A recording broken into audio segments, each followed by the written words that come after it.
Bon, voilà. Bien, frères et sœurs dans le Seigneur, que la paix et la grâce de notre Seigneur Jésus-Christ soient répandues dans le cœur de chacun de nous.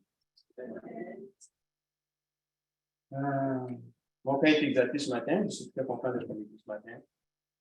D'autant plus que ma mère va beaucoup mieux. Elle est sortie de l'hôpital. Malheureusement, elle n'a pas fait ici ce matin. Bien qu'elle doit y retourner. Mais Dieu fait grâce à nos vies. Il agit à tous les jours. Et nous le remercions pour tout cela. La thématique que nous avons entamée depuis quelques temps, c'est de parler de la gestion. Comment gérer ce que Dieu nous donne. Et de montrer que la première grande responsabilité que quand Dieu a pris l'homme dans le jardin d'Éden, c'est d'avoir compris la responsabilité de gérer. Et j'avais énuméré, on a fait des études là-dessus aussi, pour montrer comment la gestion est un élément essentiel dans la vie de tout chrétien. Et la gestion est un dénominateur commun dans tous les aspects de notre vie. Notre vie personnelle, notre vie familiale, notre vie spirituelle, dans tous les aspects de notre vie, tout revient à une question de gestion. Et la dernière fois, on avait énuméré l'ordre que Dieu avait donné dans l'étude que nous avons fait quelques semaines de ça. On avait montré que non seulement que Dieu avait confié à l'homme certaines responsabilités, il lui avait dit multiplier, remplissez et... C'est ça? Hein? Donc maintenant, on a décortiqué c'était quoi le mot multiplier, c'était quoi le mot remplir, etc., etc., etc. Mais maintenant, aujourd'hui, nous allons toucher à la quatrième thématique qui était l'ordre de commander, qui était l'ordre de contrôler.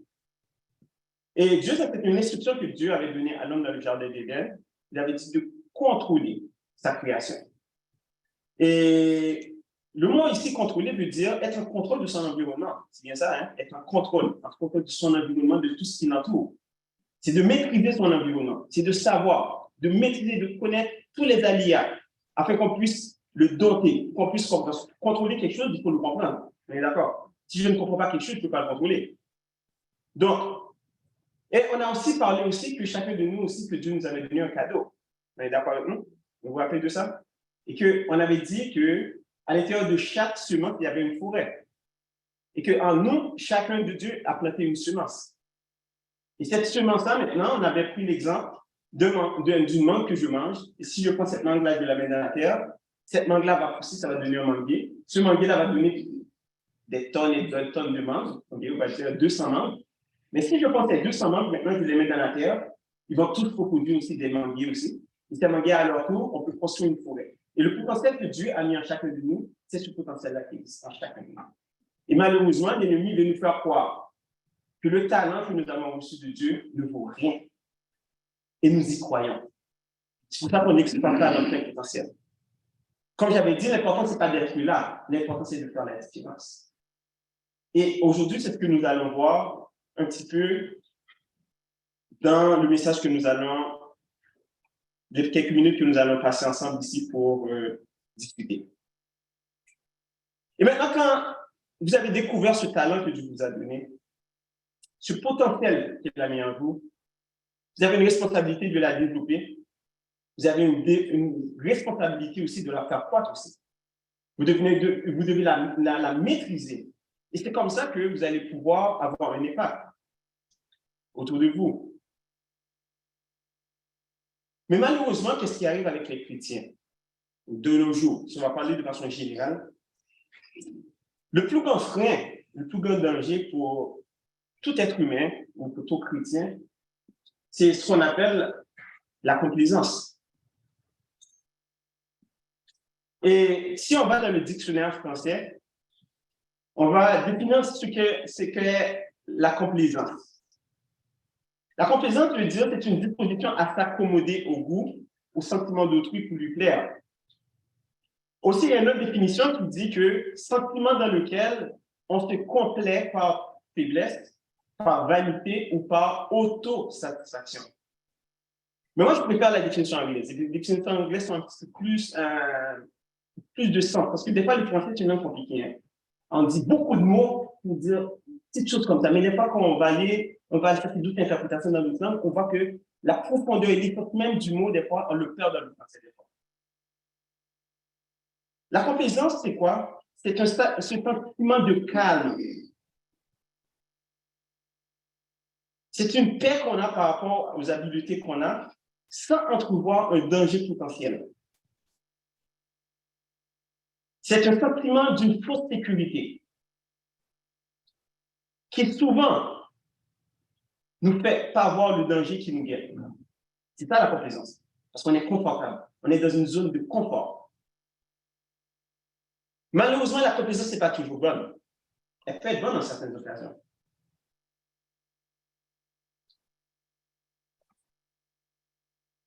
Mais vous allez voir que bien souvent, Dieu va nous provoquer des fois, nous sortir dans une zone de confort. Et c'est ce que nous allons essayer d'illustrer ce matin. Car bien souvent, ou trop souvent, je dirais la plupart du temps, nous pouvons être complaisants sans s'en rendre compte. Ce n'est pas quelque chose qu'on fait intentionnellement. Parce que la vérité est que la plupart d'entre nous, nous n'avons pas grandi dans un environnement parce qu'on nous a stimulés. On n'a pas grandi dans un environnement social, un environnement familial qui va nous faire croire que nous sommes exceptionnels. Et même quand nous grandissons dans des familles chrétiennes, nous n'avons pas cette perception que Dieu a des promesses exceptionnelles pour chacun de nous. Et si c'est fait pour les mauvaises raisons ou c'est mal fait. Malheureusement. Et c'est ça qui fait que, bien souvent, on va tomber dans cette zone de confort. Et tomber dans les zones de confort, ce n'est pas là le problème du coup. Moi, je n'ai pas de problème avec ça. Mais le problème est que lorsque nous entrons dans une zone de confort qui nous amène à être trop complaisants avec nous-mêmes, là, ça commence à devenir un problème.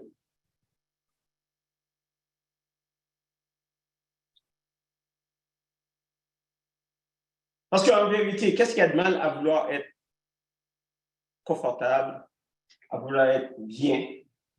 Qu'est-ce qu'il y a de mal à ça? On ne peut pas être contre la vertu. Hein? Souvent, j'entends les chrétiens qui disent « Ah, mais là, il faut qu'on se satisfasse avec ce que Dieu nous donne. » On est d'accord? Souvent? Oui, d'accord.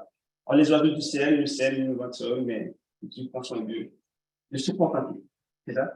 Puis, il n'y a pas de mal à ça. La vertu. On ne peut pas être contre ça. Mais le problème, c'est que c'est quand on se satisfait avec moins que qu'est-ce que Dieu a prévu pour nous. C'est là que le problème commence. C'est lorsque nous sommes satisfaits avec moins que ce que Dieu a pour nous. Et bien souvent, ça nous arrive. C'est parce que on ne sait pas toujours ce que Dieu a pour nous. On ne comprend pas toujours ce que ça nous prend pour être là où Dieu veut qu'on soit. Et c'est là que ça blesse. Et même la Bible nous dit, mon peuple meurt par manque de connaissance.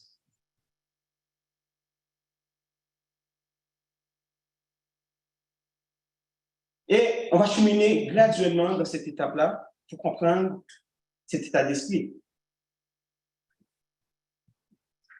Parce qu'il n'est pas toujours évident de faire la différence entre la foi, la paix et la complaisance.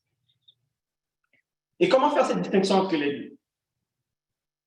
Parce qu'il me semble que la paix, ça procure un certain sentiment de tranquillité, de quiétude, de repos. C'est ça la paix. Hein? Et la complaisance aussi nous amène dans cette même zone aussi. Mais c'est comment distinguer les deux? Parce que bien souvent, on a la misère à faire cette différence.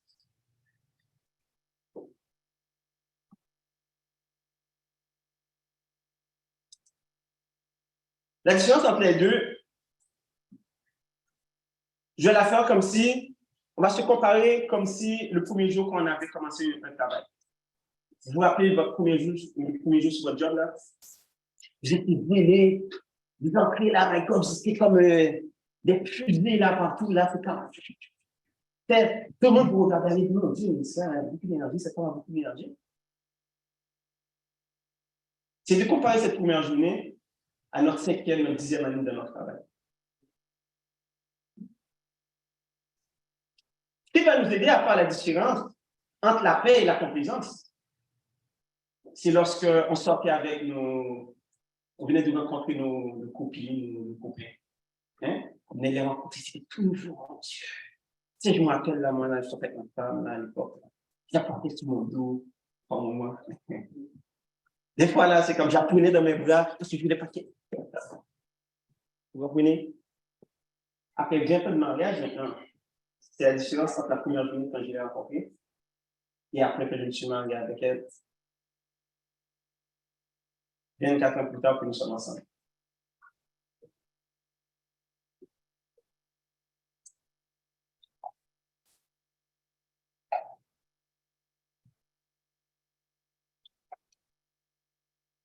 La complaisance va toujours nous amener à investir un minimum d'efforts en s'attendant à recevoir plus que qu'est-ce que nous avons nous-mêmes investi.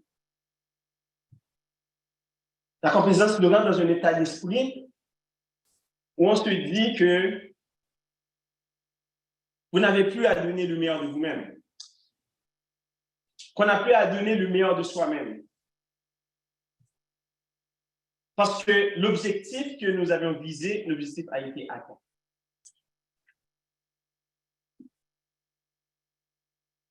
Ah, je n'ai pas besoin de travailler plus fort parce que mon objectif, c'est d'acheter une maison. J'ai acheté ma maison pour maintenant, ça relaxe. Mon objectif, c'était de gagner son cœur maintenant que je l'ai dans ma vie. Ça relaxe. Mon objectif, c'était de me faire baptiser. Maintenant que je suis baptisé, je peux relaxer maintenant. Je pense à relax. Parce que je vais à l'église tous les dimanches. Je me présente. Je suis là le mercredi. Je suis là. Le matin, je suis là. Je travaille. J'amène des soins à la maison. Je suis là. Mes enfants, je leur donne à manger. Ils ont de quoi se vêtir. Donc, je suis là. Pas besoin de donner faire plus. C'est de donner juste ce qui est nécessaire. La complaisance.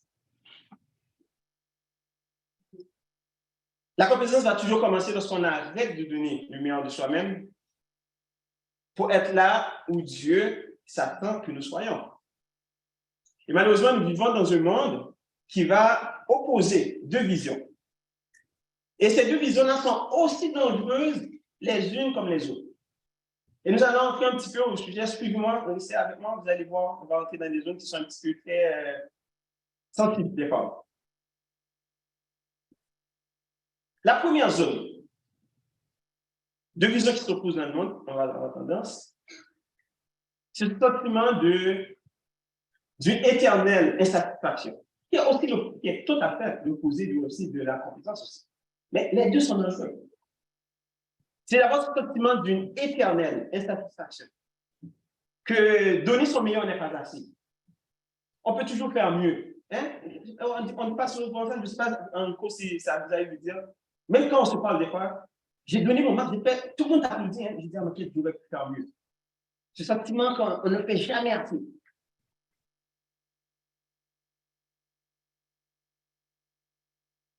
Et malheureusement, ce sentiment développe chez les gens certains sentiments de complexe, même un complexe, je dirais même un complexe d'infériorité par moment. Parce qu'ils sont tentés à se comparer à d'autres. Et ce sentiment d'infériorité devient extrêmement profond dans la vie des gens. Et c'est pour ça que malheureusement, qu'est-ce qu'on fait? On ne prend pas le temps d'apprécier les choses que nous avons accomplies, les réalisations que nous avons accomplies dans nos vies. Même quand on a fait quelque chose de bien, on essaie toujours de trouver la faille, la chose qui n'a pas marché. J'ai fait le pain. Je prends l'exemple du père Enrico. Tu as fait ton pain. Tout le monde mange le pain, c'était bon. Mais toi, quand tu le manges, tu te dis, my God, il me semble que j'aurais pu mettre un petit peu plus d'œufs. Parce qu'il me semble que si avec ça, ça serait un petit peu plus moelleux. Moi, je vois ma femme qui n'est pas pâtissière. Mais ma femme, des fois, elle fait des gâteaux. Moi, je vois son gâteau là. My God, son gâteau est excellent.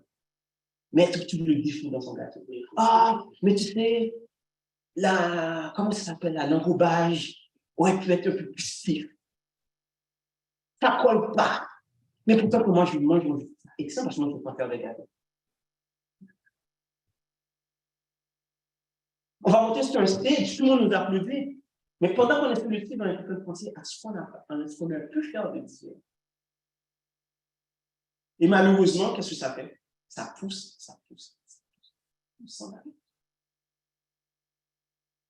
Et malheureusement, ça peut même s'aggraver au point que ça peut développer chez certains un besoin inlassable de devoir tout le temps se faire féliciter par tout les autres parce qu'ils ne prennent jamais le temps d'apprendre à apprécier ce qu'ils ont fait.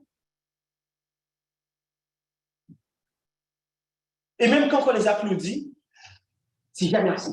Maintenant, ils veulent faire tout pour avoir l'attention. Ils veulent toujours plus. Ils vont toujours se défoncer, ils vont toujours faire un peu plus. Ils veulent avoir des compliments, ils veulent avoir ça. Parce qu'on dirait qu'ils vivent dans le regard des autres. Ils ont besoin de validation auprès des autres. Constamment en train de chercher la validation des autres. Et c'est ça, malheureusement, le grand danger avec tout ça. On ne prend pas le temps de s'applaudir. Je ne dis pas d'être prétentieux, de fanfaron. Mais non, j'ai mis l'effort qu'il faut, j'ai travaillé, je dois prendre le temps de m'applaudir. Je dois dire, Mike, je suis fier de toi. Il faut avoir prendre le temps de se parce que si tu ne le fais pas, qui va le faire? Et le fait de le faire nous rend moins dépendants aussi. Nous rend moins dépendants de l'appréciation des autres ou de la validation des autres aussi dans nos vies.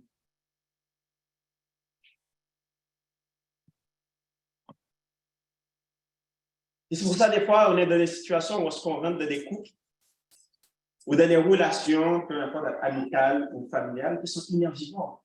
Vous n'avez pas remarqué qu'il y a des gens qui vous prennent beaucoup d'énergie? Ces gens-là, c'est comme quand ces gens se pluguent à vous, là, après ça, vous êtes vidé. Ils vous restent plus rien comme vous. Parce que ces gens-là ont un constant besoin qu'on leur montre qu'on est. C'est comme, oh chérie, est-ce que tu m'aimes? Oui, je t'aime, mon amour. Parce que est-ce que tu me trouves belle? Nous, on aime à terre. Oui, mais chérie, est-ce que tu me veux? Oui, chérie, tu te dis, mais chérie, tu le dis hier. Mais hier, c'était lundi, chérie, c'est mardi. Ils ont aussi besoin de cette confirmation. Ces gens-là prennent beaucoup d'énergie, malheureusement. Et malheureusement, qu'est-ce qui arrive? C'est qu'ils sont prêts à faire n'importe quoi pour avoir cette attention. Des fois, on va avoir des jeunes qui perdent carrément le contrôle en dehors des instructions que leurs parents, des valeurs qu'on leur a équipées à la maison, parce qu'ils veulent faire cette attention auprès de leurs amis. Ils sont prêts à faire n'importe quoi. Ils vont aller dans des jeunes qui savent qu'ils sont interdits, mais parce qu'ils veulent faire partie de la gang. Et ça, c'est un danger. Moi, je dis souvent que ces gens-là, ce sont des gens qui sont comme des passoires. C'est comme si aller chercher de l'eau avec une passoire. Vous savez, c'est quoi une passoire? Ouais. C'est qu'on fait goûter le spaghetti, on prend le spaghetti plus l'eau. Mais c'est comme on dit, allez, va me chercher de l'eau avec une passoire. Mais plus tu mets de l'eau, plus l'eau passe. C'est jamais assez avec ces gens-là. Malheureusement, ce sont des gens qui ont des situations qui doivent vérifier dans leur vie. Parce qu'en réalité, la vérité, c'est que mon bonheur ne dépend de personne. Mon bonheur ne dépend pas de ma femme. Mon bonheur, c'est ma responsabilité. C'est ma responsabilité d'aimer ma femme. Mais je ne dois pas chercher l'amour de ma femme. Est-ce que vous voyez la nuance? Si je ne suis pas heureux au fond de moi, personne ne peut me rendre heureux. Si je ne suis pas heureux, au contraire, je vais rendre les gens malheureux.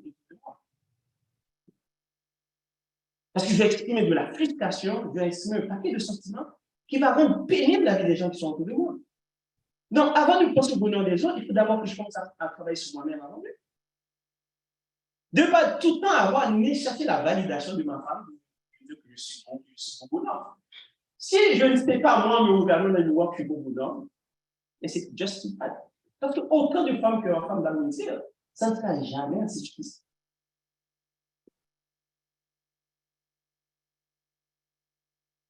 Et malheureusement, c'est des attitudes aussi qu'on peut voir dans l'église aussi. Il y a des gens qui font constamment attention. Si on ne demande pas de prier pour eux, on a écouté la fin du monde. Oh, Frédéric, comment ont-ils osé dans tes annonces de C'était mon nom. On a fait le nom de tel frère, tel, moi aussi. Je les ai pris, on n'a même pas cité mon nom. C'est bête à dire. Mais ça va loin.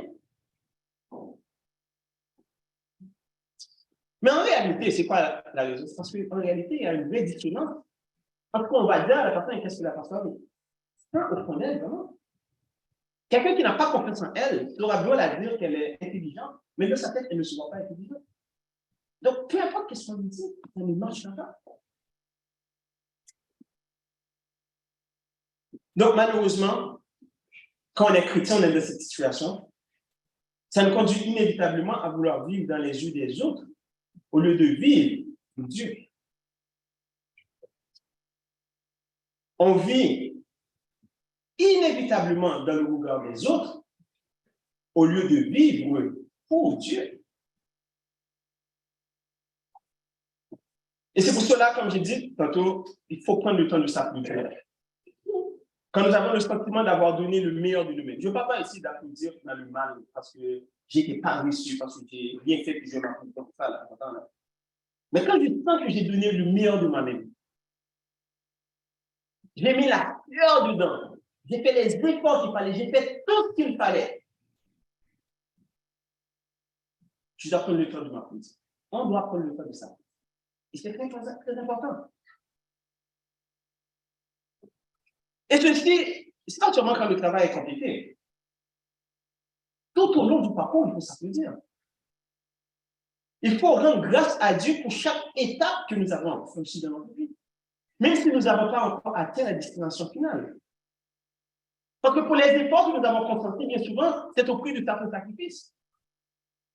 Moi, comme père de famille, je travaille beaucoup, je suis souvent loin de ma famille.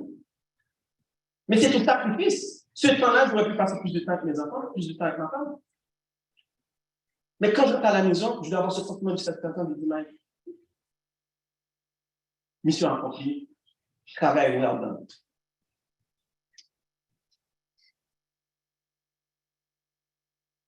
Et même Dieu, vous allez voir dans Genèse, quand Dieu fit la création, au 6e jour, qu'est-ce qu'il dit? Il a vu que tout ce qu'il a fait était bon.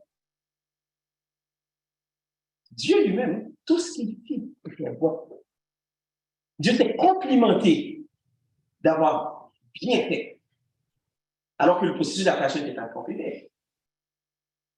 Donc, c'est un exemple pour nous aussi, comme nous sommes chrétiens aussi, prendre le temps d'apprécier chaque étape de notre vie, de prendre le temps de rendre grâce à Dieu pour chaque réalisation que nous avons faite. Même si nous ne sommes pas encore réduits à la destination finale, comme je viens de dire, mais il faut être fier de son cheminement. Il faut être content de ce que nous avons accompli dans notre vie au fur et à mesure que nous avançons. Parce que vous ne pouvez pas confier cette responsabilité à votre conjoint. Vous ne pouvez pas confier cette responsabilité à vos enfants. Vous ne pouvez pas confier cette responsabilité à vos amis, à votre patron, ni à personne. Mais cette responsabilité vous incombe à vous.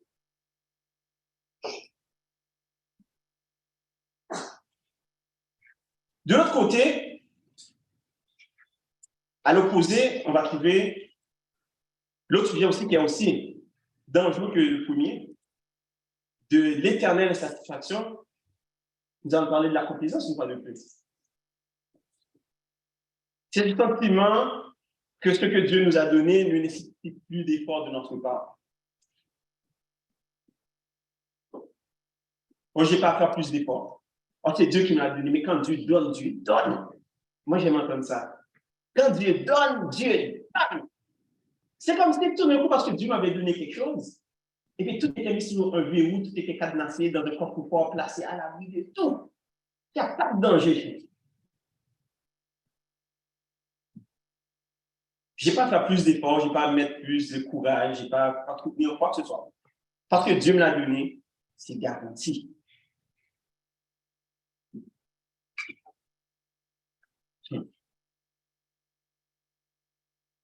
Parce que Dieu me l'a donné, ça sera toujours là.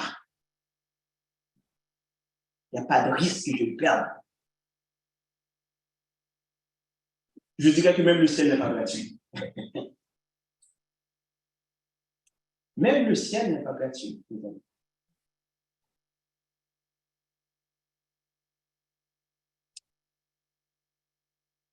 Je C'est pour ça qu'on va voir que dans le concept de la gestion, il faut pouvoir prendre le temps de comprendre, de gérer ce que Dieu nous donne.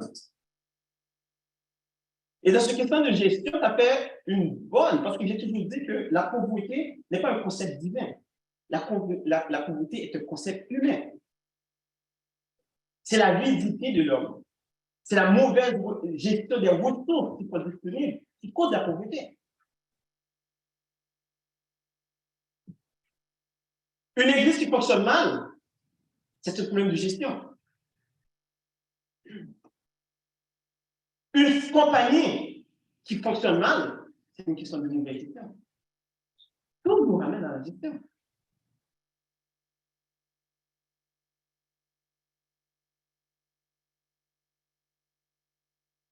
Et c'est pour ça qu'il faut comprendre que tout ce que nous ajoutons dans notre vie, tout ce qu'on ajoute dans notre vie, va nécessairement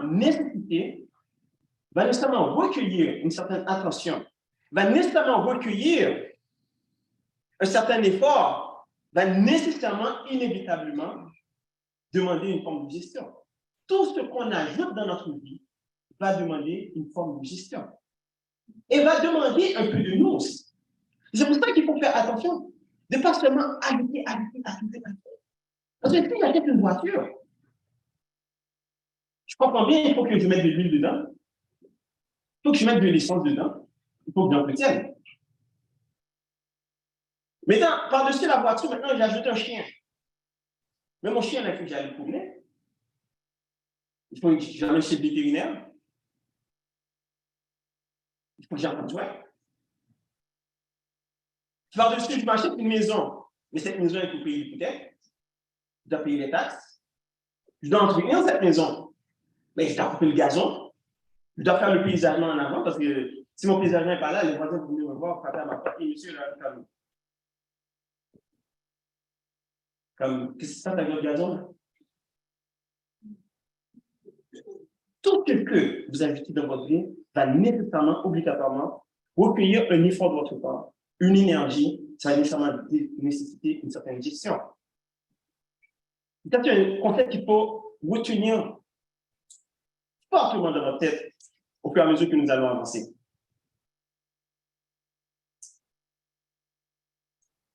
Et c'est là que, comme vous entendez, ne recherchez pas des trésors. Hein?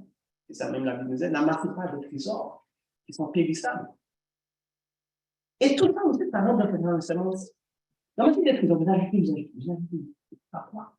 Pourquoi? Parce que tout ce que vous ajoutez va vous prendre quelque chose en retour. Donc, il faut arrêter d'ajouter plus que vous ne pouvez gérer en réalité. Combien de personnes vont passer leur temps à dire oui? Combien de personnes ici qui ne savent pas dire non? Qui ont de la difficulté à dire non? Comme juste un petit test, à lever la main. Qui a de la misère à dire non? Hein? Moi, je suis le premier.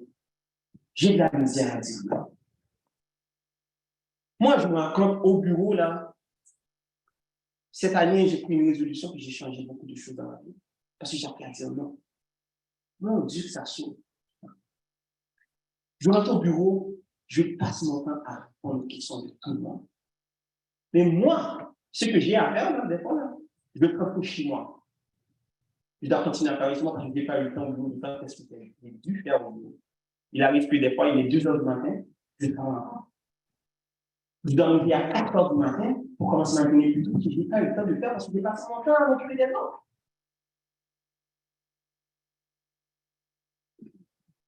Plus vous dites oui, plus vous en prenez sur votre dos. À un moment donné, qu'est-ce qui arrive, c'est que les gens arrivent au moment de dire, oh my God, tu dépasses pas le besoin. Les gens vont faire de l'anxiété, les gens vont faire une dépression, les gens vont faire un burn-out. Là, ils sont médicamentés, ils viennent de tout simplement se sacrifier une bonne partie de leur vie. C'est inévitablement, c'est vers là que ça va arriver.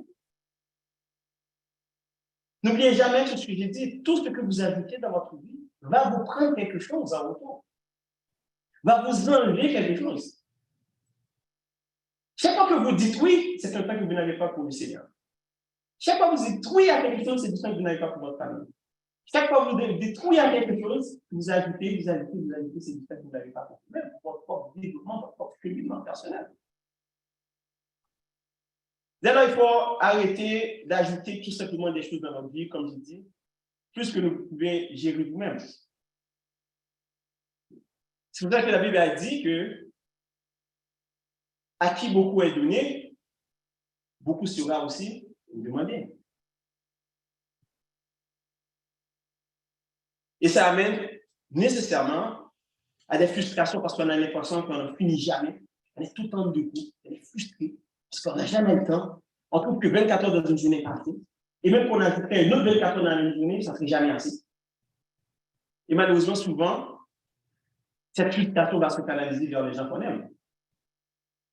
Elle va se tourner vers nos proches, notre conjoint, nos enfants, nos amis, nos frères et sœurs. Vous n'avez pas cette frustration des fois, si tu parles à quelqu'un, mais une fois que tu dis une seule parole, puis la personne monte au plafond. La personne te décrit quasiment la semaine, puis non, tu vas, mais quoi? Qu'est-ce qui se passe? Pourquoi tu réagis comme ça? Mais c'est tout ce que les gens vivent. Les gens sont comme des poudres, des barils de poudre. Il y a juste une étincelle de tout pour les faire sauter. Mais bien souvent, c'est nous qui l'avons provoqué, c'est nous qui avons cherché cette nouvelle. C'est nous qui avons créé cette frustration. On en prend, on n'a jamais de temps pour nous.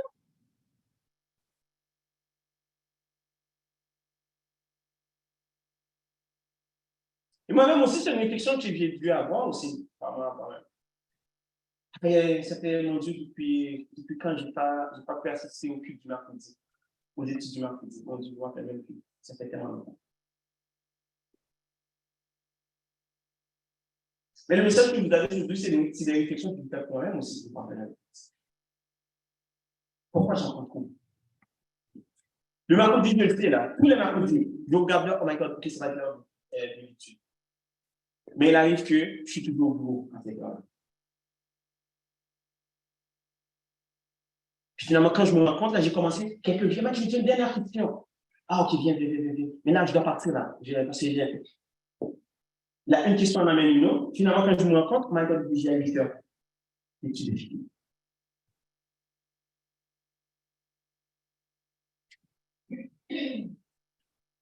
C'était la vérité. À qui beaucoup est donné, beaucoup sera demandé.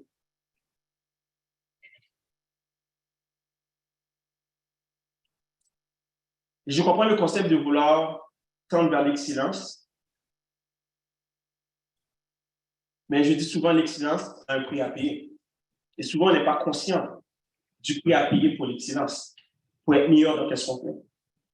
Parce que gravir à la réussite, c'est une chose, mais y réussir, c'est une autre chose. Souvent, j'entends les gens dire, oh, j'aimerais ça réussir. Je dis, fais attention à ce que tu demandes à Dieu. Parce que la réussite vient toujours avec un prix. Et ce prix-là, des fois, on n'est pas prêt à le payer. Donc, il ne faut pas envier les gens qui réussissent. J'ai beaucoup de gens autour de moi que je connais qui réussissent extrêmement bien. J'ai beaucoup de gens autour de moi. Qu'ils soient millionnaires ou pas.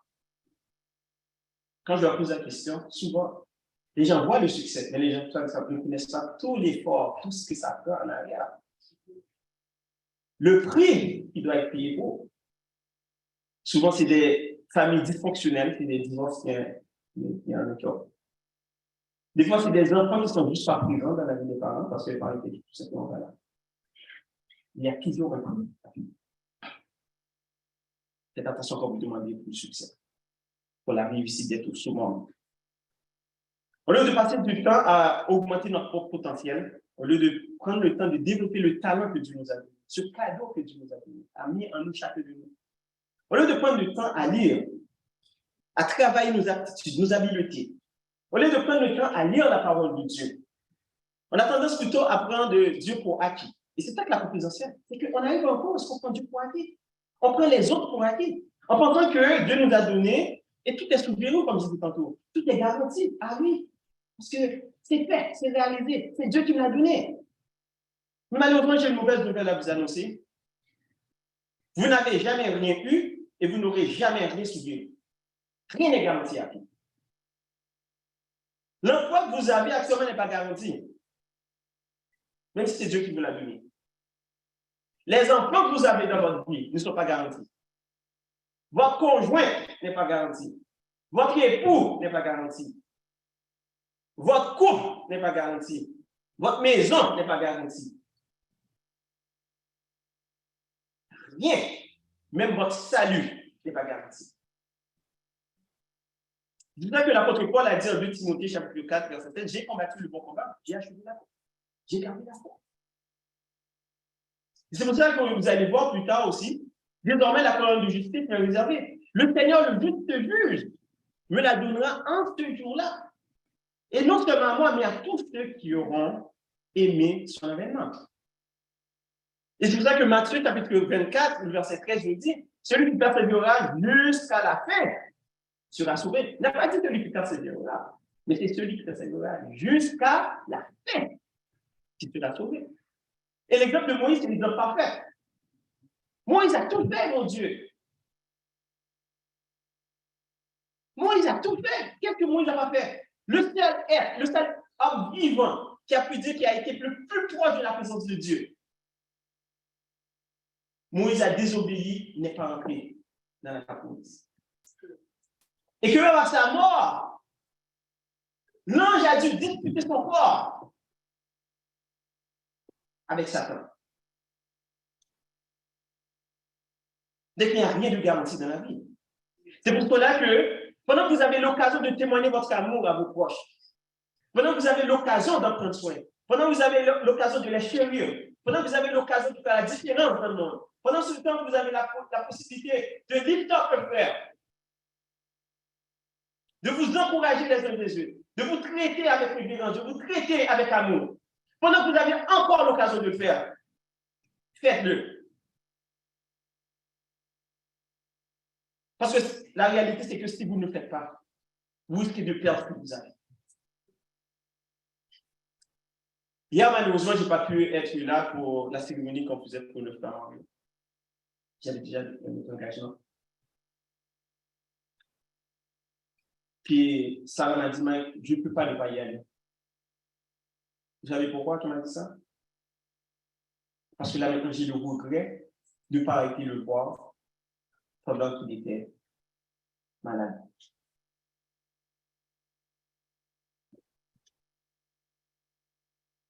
Ça m'a rentré dans la tête, ça m'a sonné dans la tête. Bang, bang, bang, bang, bang, bang. Pourtant, je sais que Sarah me disait, oh, mais il faut que tu vas faire un jeu. Il faut que tu ailles le voir. Et il faut que tu ailles le voir. Mais le travail, la garde, on court, on fait l'école, on court. Mais maintenant, il est trop tard. Venir ici dans une cérémonie, en son hommage, mais lorsqu'il était vivant.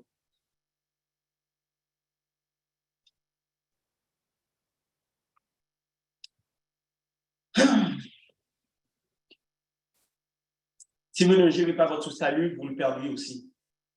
Au moment où vous tombez dans la zone de complaisance, en prenant tout pour acquis, n'oubliez jamais que le diable est là, il vous autour. Hein. Le diable veut votre âme. Au moment que vous êtes assis là, que vous prenez votre conjoint pour garantie, là, pour acquis, là, il y a un autre homme là, qui est en train de miroiter ta femme, okay? Qui tourne autour de ta femme sans faire de temps. Ou votre mari. Ça, c'est la réalité. OK? Au moment que vous habitez dans votre maison, vous pensez que tout est beau, là, il y a quelqu'un qui passe et dit, wow, cette maison, elle est ça, cette maison, elle est. N'oubliez jamais ça. Vous n'êtes pas si extraordinaire, vous n'êtes pas si exceptionnel.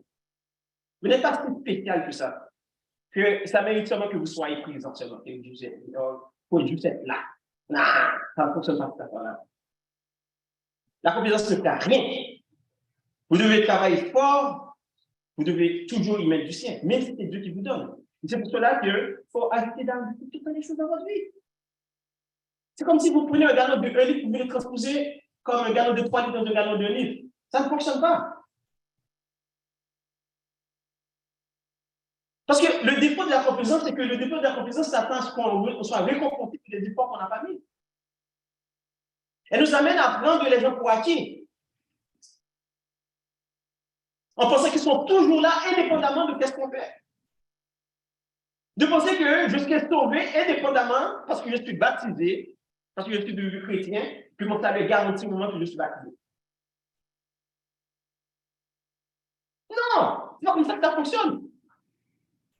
Il faut y mettre du sien, il faut participer, il faut travailler dur, un jour en jour. Si vous avez une plante que vous n'arrosez pas, comment pouvez-vous espérer que la plante ne mourra pas? Juste parce qu'elle est là. Si vous n'entretenez pas votre relation de couple, comment voulez-vous qu'elle fonctionne? Si vous ne priez pas, vous ne lisez pas la Bible, comment allez-vous faire pour ne pas tomber, ne succomber quand la tentation va arriver dans votre vie? C'est nous les chrétiens, là, on a cette pensée magique, là, on pense avec une baguette magique, là, parce qu'on prie. Parce que j'ai mis mes genoux à terre, j'ai prié, puis Dieu fait des miracles, Dieu va opérer. Mais il faut être naïf. Ça, c'est de la naïveté, c'est de l'irresponsabilité. Et les chrétiens sont très bons dans ça, à transférer à Dieu leur responsabilité. On est bon pour blâmer Dieu pour tout ce qui ne va pas dans notre vie. En disant, oh, j'ai prié, j'ai été à l'église, je donne mon offrande, je fais ci, Dieu a promis ci, Dieu a promis ça. Mais qui dit que Dieu ne vous avait pas visité? Dieu vous a visité probablement, mais c'est que vous avez gaspillé la promesse de Dieu. Vous avez gaspillé. La réalité, c'est que Dieu nous bénit tout le temps. Il prend soin de nous. Mais souvent, on n'a pas le temps de voir les bénédictions, l'accomplissement de Dieu dans notre vie. On blâme Dieu pour tout ce qui ne va pas dans notre vie. Et souvent, ça nous amène à répéter que, moi souvent, comme j'ai déjà entendu ça, un frère qui dit, ah, mais, ouais, mais moi je suis là. L'important, c'est d'y être. Il n'y a rien de condition de plus force que ça. Oui, mais tu y es. Qu'est-ce que tu apportes de différent? En quoi est-ce que ta présence ici me bénit? En quoi est-ce que ta présence ici fortifie ma foi? En quoi est-ce que ta présence ici m'encourage dans ma foi? Non, tu ne peux pas juste être là. Tu vas dire, oh, mais je suis juste là, l'important c'est d'être là. Non, tu ne peux pas être là pour faire la différence. Il faut s'impliquer. Il faut prendre position. Il faut prendre sa place. Il faut faire la différence.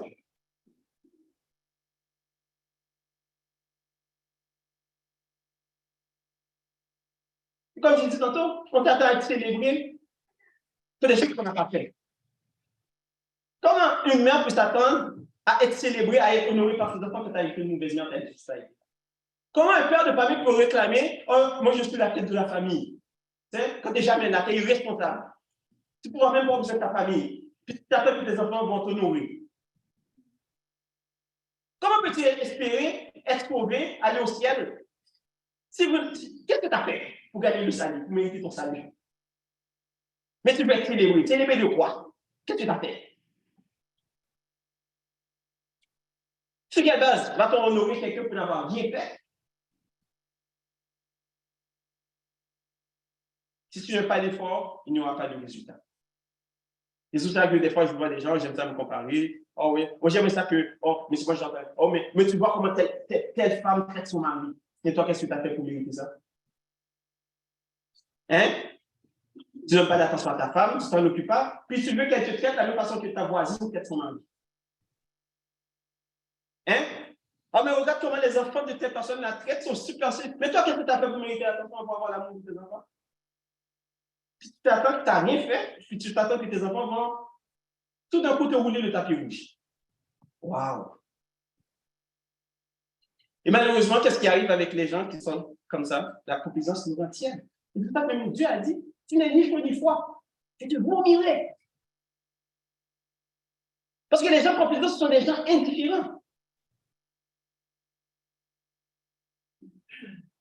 Et c'est peut-être une question que chacun de nous doit se poser. Sommes-nous des personnes tièdes? Sommes-nous des personnes complaisantes? Parce que ce que Dieu nous donne, il faut le gérer. Et souvent, malheureusement, pour clore, les gens autour de nous qui nous aiment, des fois, vont nous encourager de cette complaisance-là, à nous faire des compliments. Même si la personne sait que tu es dans mauvais chute, pas up-to-date, tu n'es pas tes affaires. Ouais, chérie, t'es bonne. T'es bonne. Ouais, mais c'est ça. Non, mais t'es pas bonne, t'es pas bonne. À un moment donné, il faut dire la vérité. Les gens ont besoin d'entendre la vérité. Mais pas les bousculer. Pour leur sortir dans une zone de confort. Pas tout le temps encourager les gens, les complimenter, même si on sait qu'ils ne sont pas à la hauteur de ce qu'ils font. Par l'amour, parce qu'on ne veut pas les déplaire. C'est comme si un frère qui vit dans le péché, une soeur qui vient dans le chemin, on dit que l'église a de la misère à ton position. Mais à un moment donné, c'est ton position. C'est pas que je ne choisis pas là, c'est pas moi qui ai écrit la Bible là. C'est pas Dieu là. Non, parce qu'on ne veut plus froisser personne.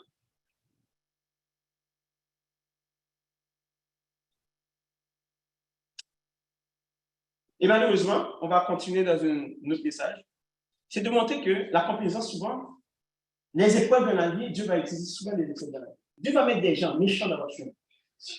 Justement pour vous pousser, pour vous sortir de cette zone de confort, pour vous aller exactement là où vous voulez que vous soyez. Et souvent, les épreuves de la vie ne sont pas mauvaises. Au contraire, des fois, c'est une bonne chose qui nous arrive.